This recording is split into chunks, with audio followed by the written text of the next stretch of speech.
Solar fencing అనేది ఇక్కడ implement చేశారు కాబట్టి డీటెయిల్గా వివరించి ప్రేక్షకులకు తెలియజేద్దాం. తప్పకుండా అండి, చాలా సంతోషం అండి, చూపెడతా.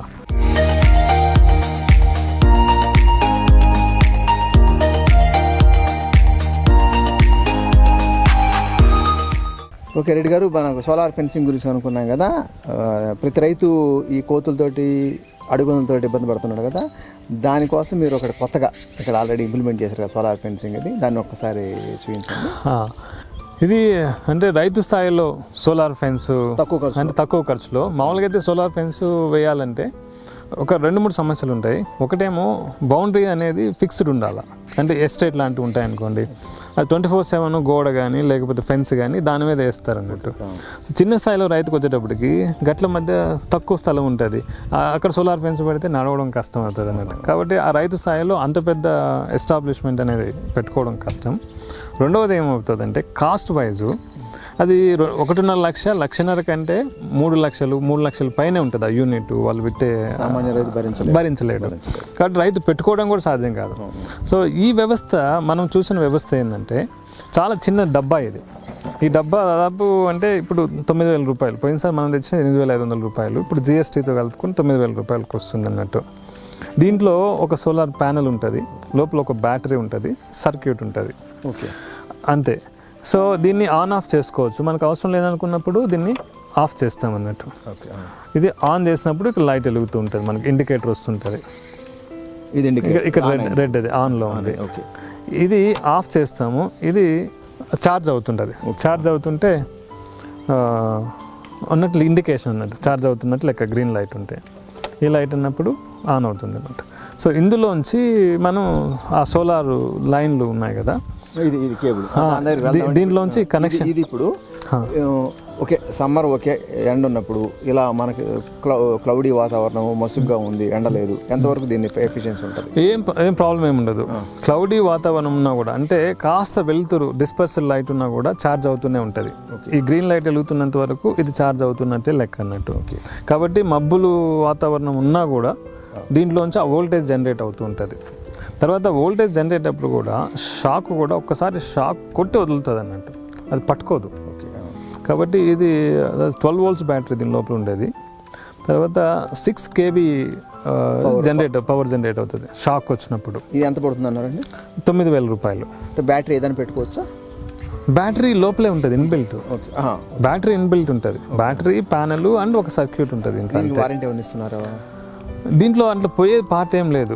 5 ఏళ్ళ వరకు ఒక బ్యాటరీ రీప్లేస్మెంట్ తప్ప ఇంకేం సమస్య ఏమి ఉండదు దీంట్లో అన్నట్టు. కాబట్టి ఇది 5 నుంచి 10 సంవత్సరాల వరకు మనకు పనిచేస్తుంది.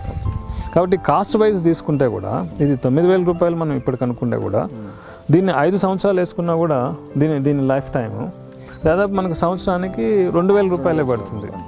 తర్వాత ఇది ఎంత ఏరియాకి వస్తుంది అంటే, మనం ఒకటే వైర్ కానీ రన్ చేసినామంటే 5 కిలోమీటర్లు వస్తుంది. డ్యూయల్ వైర్ అక్కర్లేదు, ఒకటే వైర్ రన్ చేస్తే ఒక వైర్ 5 కిలోమీటర్లు. ఓకే, అలాంటిది డివైడ్ ఎన్ని రౌండ్లు వేసుకుంటాం అనే దాన్ని బట్టి. ఇప్పుడు పందులు పశువులు అనుకోండి, 3 వైర్లు సరిపోతాయి, 3 లైన్లు. కోతులకైతే 6 నుంచి 8 లైన్లు వేసుకోవాలి. ఓకే, అర్థమైంది.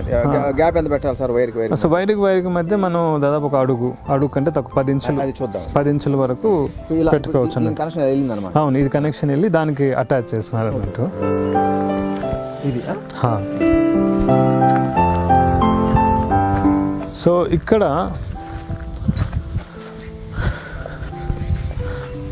అక్కడి నుంచి తెచ్చిన కనెక్షన్ ఇక్కడ ఇచ్చారు, ఇక్కడ కనెక్షన్ ఇచ్చినాం అన్నట్టు. దీన్ని ఇప్పుడు మనం టచ్ చేస్తే షాక్ కొడుతుంది, అది వచ్చిపోతుంటుంది, టక్ టక్ అంటుంది సౌండ్, చూస్తున్నారా? ఓకే, ఇలా ఇచ్చి దీన్ని ఒకదానికి దీనికి కనెక్ట్ చేసినాం అన్నట్టు. ఇంకా దీనికి ఎర్త్ అక్కర్లేదు, మన పవర్ లాగా ఎర్త్ ఉంది, అక్కడే ఎర్త్ ఉంటుంది లోపల. అది కూడా చాలా క్రిటికల్ అన్నట్టు. ఎర్త్ బాగా తీసుకురావాల్సిన పని లేదు, దాని దగ్గర ఎర్త్ కొట్టేస్తారు. అదే 4 అడుగులు లోపల కొడతారు, పెద్ద రాడ్ ఒకటి, ఎర్త్ రాడ్ ఒకటి ఉంటుంది అన్నట్టు. తర్వాత ఇన్సులేషన్ అనేది చాలా ఇక్కడ ఇంపార్టెంట్ ఇష్యూ అన్నట్టు. సో ఆ ఇన్సులేషన్ కూడా ఆ రబ్బర్ అవి ఉంటాయి, ఆ రబ్బరు ఓన్లీ ఎక్స్పెన్సివ్ అవుతుంది, రబ్బర్ కానీ ఆ లింకులు కానీ. సో ఇవి డ్యామేజ్ అయిన డ్రిప్ పైపులు, సో ఈ పైపులు కట్ చేసుకొని ఇట్లా ఈ కరెంటు షార్ట్ కాకుండా పెట్టుకొని సో ఇది కూడా పెద్ద కాస్ట్ ఏం పడదు కదా. ఆ వైర్ కూడా పెద్ద కాస్ట్ ఏం కాదు. ఓకే. సో జనరల్గా అయితే అంతకుముందు మనం జనపనారతో కట్టినాము. జనపనారతో కడితే ఉడతలు వచ్చి కోసుకొని పోయి గూళ్ళు పెట్టుకుంటున్నాయి వాటిని తిని. వచ్చి మీకు 7 లైన్లు పెట్టారు సార్. 7 లైన్లు అంటే 1 కిలోమీటర్ డివైడ్ చేస్తే ఒక 5 ఎకరాలకి ఇది వస్తుంది బాగా. ఓకే. 5 ఎకరాలు 5 ఎకరాలు పెట్టుకుంటే 1 కిలోమీటర్. మేము 5-6 ఎకరాల వరకు చాలా సక్సెస్ఫుల్గా దీన్ని టెస్ట్ చేసినాము. సో ఈ కర్రలన్నీ కూడా మనం లోపల ఎదురు కర్రలు ఇవన్నీ కూడా మనమే. కర్రలు కానివ్వండి, ఐరన్ రాడ్ పెట్టొద్దా? ఓకే. ఐరన్ రాడ్ పెడితే ఇన్సులేట్ అయి ఉండాలి అన్నట్టు. దీంట్లో ఐరన్ రాడ్ పెడితే దీన్ని తగలకూడదు. ఓకే. కాబట్టి ఇన్సులేషన్ అనేది ఇంపార్టెంట్ అన్నట్టు. ఐరన్ రాడ్ పెడితే మళ్ళీ పనికొస్తుంది. కాకపోతే ఇందులో అంత అవసరం లేదు. ఐరన్ రాడ్లో అంత ఎస్టాబ్లిష్మెంట్ ఎందుకు? రైతు అవసరం ఏంటంటే ఆయన పంట ఇది కోతకు వచ్చేటప్పుడే. అవును. సో ఆ 30 రోజులు 40 రోజులే ఆయనకు అవసరం, ఆ తర్వాత అవసరం లేదు. కాబట్టి దాన్ని తీసి పెట్టేసుకోవచ్చు, ఇంట్లో పెట్టేసుకోవచ్చు. లేదా ఇప్పుడు ఈ పంటకు అవసరం దీన్ని పెట్టుకుంటాడు, మళ్ళీ ఇంకొక పంటకు అవసరం ఇవి పీకపోయి ఆడబెట్టుకుంటాడు. కాబట్టి ఒకే వ్యవస్థని 4-5 పంటలకి వాడుకుంటూ ఉండొచ్చు అన్నట్టు ఆయన. జిఐ స్పెసిఫికేషన్ ఏముందండి? థిక్నెస్ యాక్చువల్గా 16 mm వాళ్ళు సజెస్ట్ చేసింది. ఇది 12 mm మేము వాడుతున్నది. 12 mm. 12 mmలో కూడా మాకు బాగా పనిచేస్తుంది అన్నట్టు. సో అక్కడక్కడ తుప్పు పడుతుంది, దీన్ని రీప్లేస్ చేసుకోవచ్చు. అంటే వైర్ ఏం పెద్ద కాస్ట్ ఏం కాదు, ఒక 500-600 పడుతుంది ఎకరానికి. మేము లెక్క పెడితే 500-600 జిఐ వైర్ కాస్ట్. ఇంకా పోల్స్ గిల్స్ అన్నీ కలిపి ఒక 1000 రూపాయలు. ఏది ఇన్సులేషన్ అదంతా కలిపి ఒక 1000 రూపాయలు. వీటి వరకు ఓకే సార్. కోతులు, అడవి పందులు ఓకే. ఈ సోషల్ ప్రాబ్లం ఏమైనా రావచ్చు ఇప్పుడు? తాకినప్పుడు షాక్ కొడుతుందా? ఏం షాక్ కొట్టదు.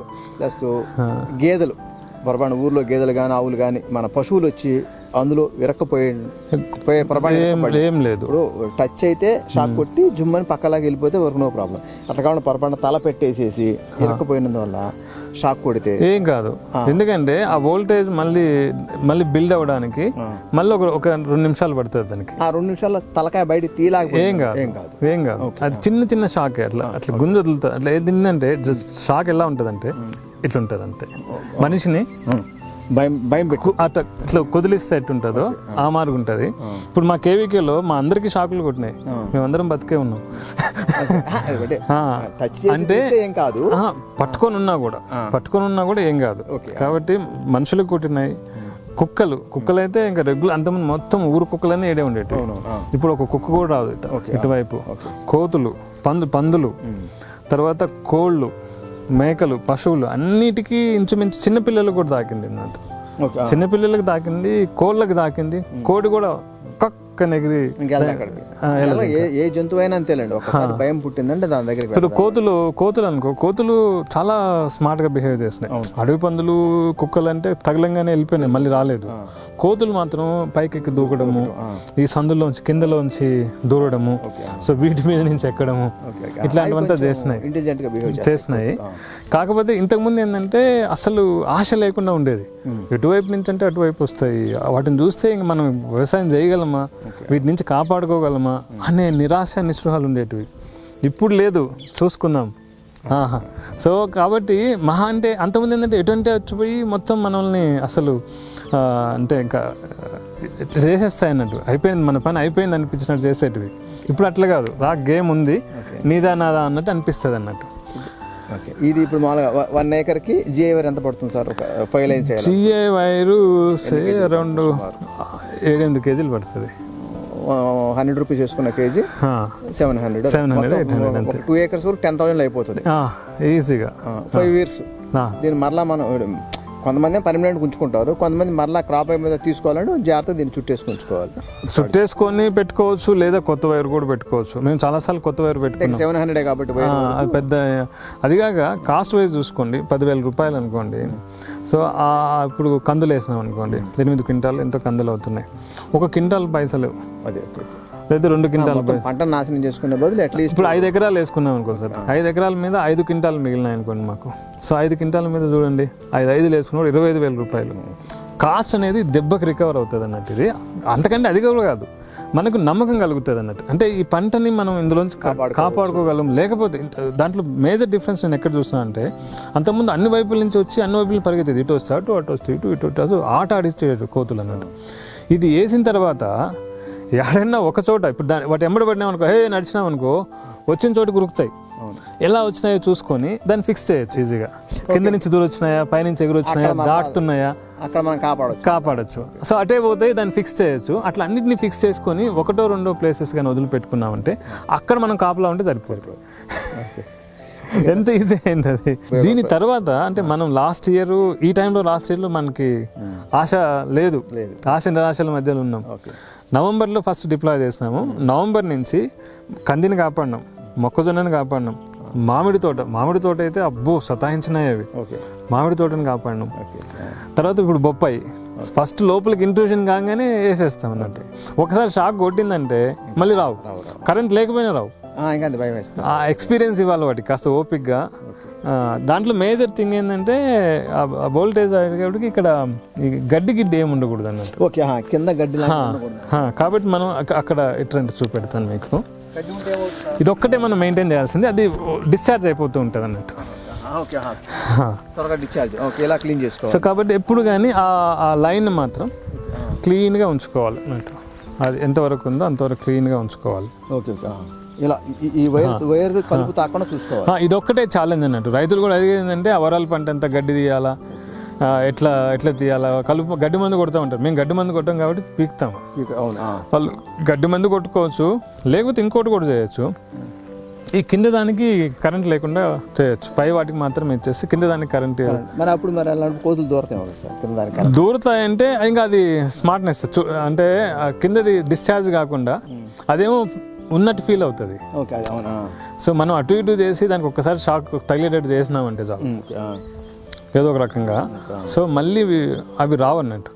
తర్వాత అది ఉన్న తర్వాత కరెంట్ లేకపోయినా కూడా దాన్ని తప్పించుకొని పోవడానికి ప్రయత్నం చేస్తుంది తప్ప దాన్ని తాగడానికి మాత్రం నాకు ఒక్కసారి షాక్ కొట్టిన తర్వాత మళ్ళీ తాకందండి.